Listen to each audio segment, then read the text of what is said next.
So the team building we've had here it's 2 days at Lishiba where we have gotten to know each other.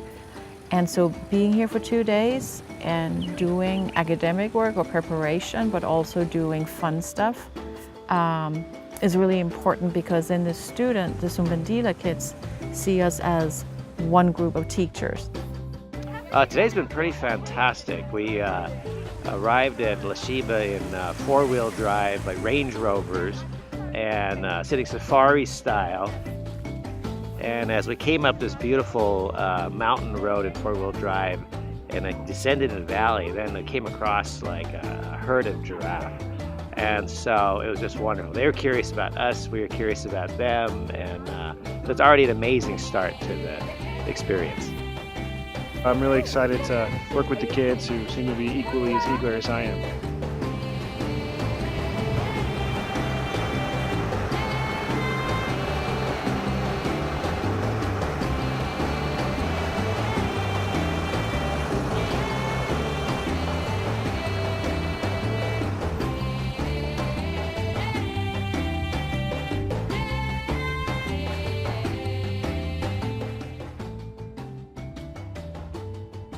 This year, we've had the wonderful opportunity of bringing together 2 schools from different parts of the United States, one on the East Coast, one on the West Coast, and we do things differently in different parts of the world and different parts of the country.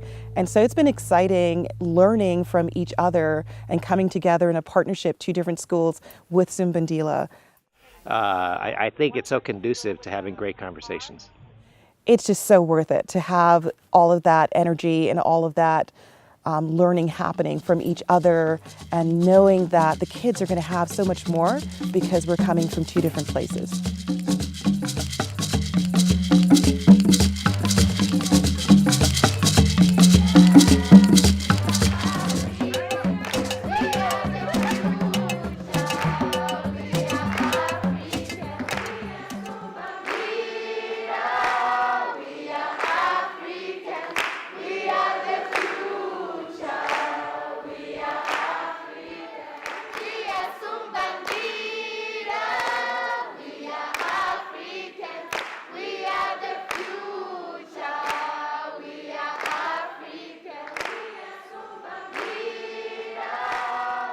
Sumbandila is a non-profit organization in South Africa. I started working with Sumbandila after hearing the stories about the kids. And so it didn't take much convincing for me to see that I needed to take the great education that I'd received to share with these young people. They are providing support to students who otherwise would not probably make it in the system. People need to support Sumbandila to recognize human potential and to honor that potential by supporting these kids. I met Lee Bristow just a little over 4 years ago, and she told me about what she was doing in South Africa, and it spoke to me. In the first week of July, it's always a very special time because we come to Ridgeway College for 7 days and the students all stay over. So they're transported to Ridgeway College, they stay here for 7 days, and for the last 3 years, we've had a partnership with Riverdale Country School in New York, and more recently with Lakeside from Seattle, where American volunteers come over and teach on our holiday school. And what is amazing is they bring different teaching techniques and they bring subjects that our children would not normally be exposed to. In June, July, we have the big holiday school, which is what we're doing now. And that's a week-long program. And for now, it's with 160 students. The Sumbandila Scholarship Trust has been going for 10 years, and we select children from deep rural Vembe who come from household incomes on average under 4,000 Rand a month. We have 130 children on our outlier program. Those are the students who come from deep rural schools, but they travel here on Saturdays and for the holidays. And then we have 30 full residential scholars that attend Ridgeway College. We have 104 students in the top universities in South Africa, and we already have 30 graduates who are in the workplace. When you interview these children, these students, you get that sense of hunger for education. So we're trying to do the best we can to get them into the world like that. And so these young people They have a lot of challenges that they face in their day-to-day lives. Poverty, of course, is a challenge. The connections to their parents can be a bit of a challenge from time to time. And so in terms of economics and then socially and emotionally, they're facing a lot of challenges that other children across this country may not be facing. We did not have computers. There were chairs, but most of the chairs were broken, and we had to share desks. Like the desk would be small and there would be 3 or 4 people sitting on a desk, and sometimes we'd share chairs, like 2 people would sit on one chair. If they are able to be passionate about something and true to that passion and to explore the curiosity and to keep learning, that passion can actually take them to a really interesting future. And so just to understand that their world is really unlimited if they have education to help them explore that passion. This is my second time here, and I love and look forward to coming back here. Their desire to understand, their willingness to engage and be present is just really nourishing to me, and I know a lot of them come with the heavy burden of making it for their family, and they just come with this tenacity, and like it really nourishes me. My normal school, there's like a lot of people in a class, and then here we're less than 20. So you get the teacher's full attention and everything, and they actually ask you, do you understand? And they won't move forward until you actually tell them that you understand. I don't think there's any words that could actually like describe how grateful I am. Like there's no words in any language, but then I could actually say thank you. I think a lot of the students have only seen math one way, and it teaches them to go in just one direction when they are doing their project. So when I introduced this project and some of the activities we've been doing, like the game that we played, it requires them to think backwards. So as before, like they could multiply 3 numbers to get 400, but if you ask them what 3 numbers multiplied together will give you 400, any 3 numbers, they can't answer. So doing math here in this situation, it gives them the opportunity to think of math in a different way and use it in ways that are more applicable to the real world, instead of just rote memorization and things they see all the time. History is important to everybody. However, because we have limited amount of time to teach here, I focus on mostly study skills. I truly believe that teaching is something that comes from your heart, and when I'm here with the kids, I feel fulfilled. I learn a lot from the kids, even though I'm here to be teaching. I feel like I get to learn more than what I teach. Some of them are having a shower indoors down the hall when they don't have that at home, and they have a full plate of food, and they're able to eat till they even get sick to their stomach for the first time in their lives. So while we think we're just teaching them a photography class or something about science or history, all day to them, from the time they wake up and have a hot shower to the time they go to bed with a full stomach, everything is new. This week we are working on what I call writing from the heart. So it's all about folding in hopes and dreams and fears and wishes and desires into the writing, along with such specific details that someone who reads it is able to experience the world that you're creating through the words that you're using. These kids that I'm teaching don't have as many opportunities as the kids I work with in the United States. Although they don't have as many opportunities, they have heart and soul. Through writing, you're able to understand yourself a little bit better and understand the world a little bit better.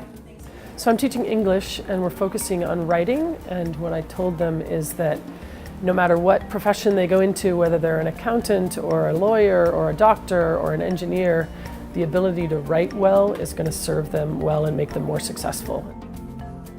The kids here are almost universally super motivated because they know that education is part of what's going to help them succeed in the future, so they don't take it for granted, and they do so much with so little resources.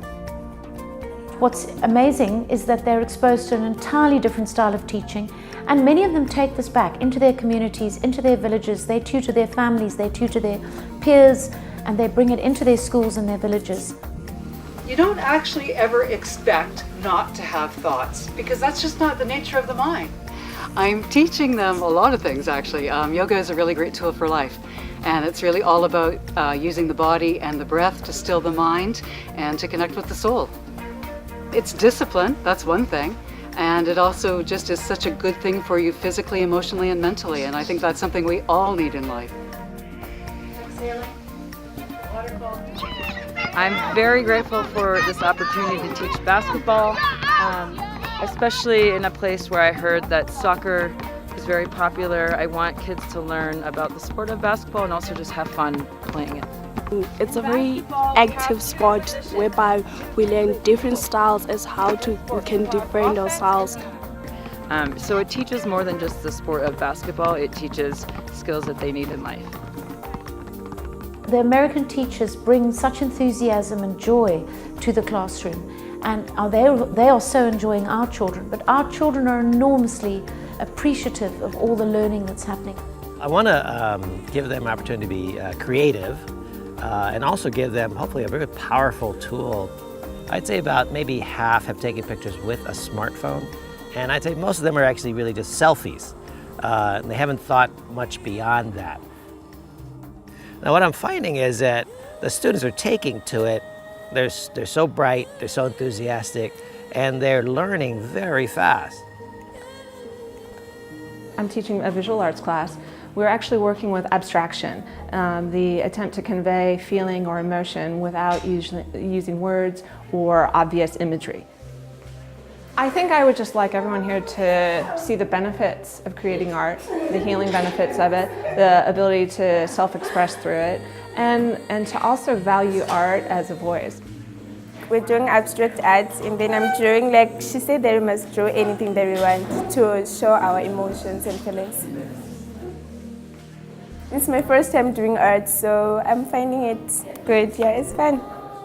I see this as a gift, like I've been given a chance and I must use it wisely. So it's very good to be here, experiencing new things, meeting new people and studying. So, yeah. I wanted to do a collaborative sculpture, and I've decided we'll do a collaborative sculpture with all the classes that will be a huge prop that they'll use in the performance. And I also wanted to experience printmaking, and so we're going to do printmaking on fabric that we'll use as like a backdrop for the whole performance.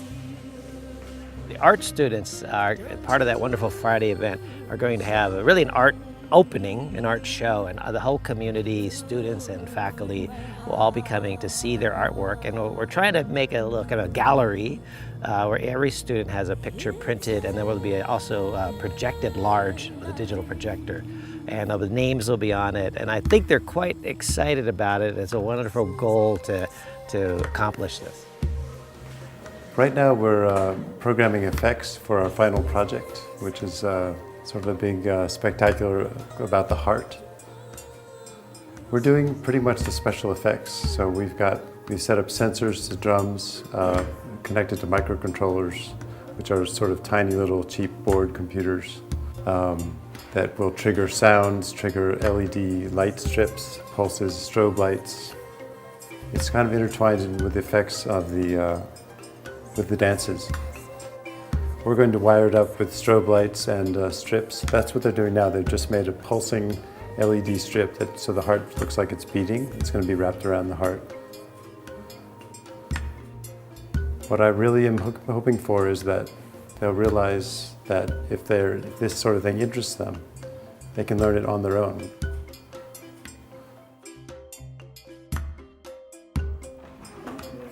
Other kids are doing IT and they're creating with sensors the heartbeats, so they're getting excited. So we're adding that into the dance. These kids are ready to move all the time, so it's really easy. It's great to be in Africa because they feel the rhythm. We don't have to count, they go, they feel it, they have it inside. So I'm learning a lot from them. Actually, it's a gift for me to come here. I feel so inspired by them. I got my ticket for the long way round to Bolivia. They haven't had any musical experience in their life. It has been quite a challenge to teach them something from the ground up when a lot of them haven't even done music in their whole entire life. So they're going to sing 2 different songs, and then they're going to have a mass choir with every single form there. And then that's when we're going to sing the final song. You're gonna miss me by my hair, you're gonna miss me everywhere, oh. You're gonna miss me when I'm gone. Two bottle whiskey for the way, and I'm sure would like some sweet company, and I'm leaving tomorrow, what you say?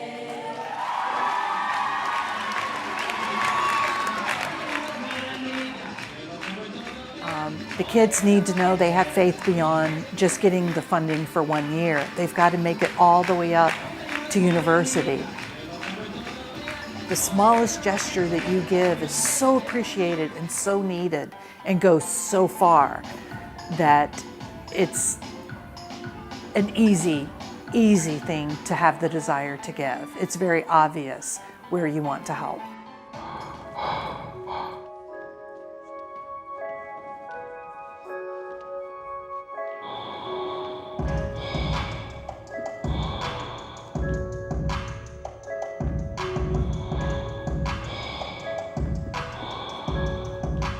I'd like to thank you all for everything you did for me, for everything you're doing for us all. Because if it was not for your hand in this institution and for your hand in this program, we would not be what we are today.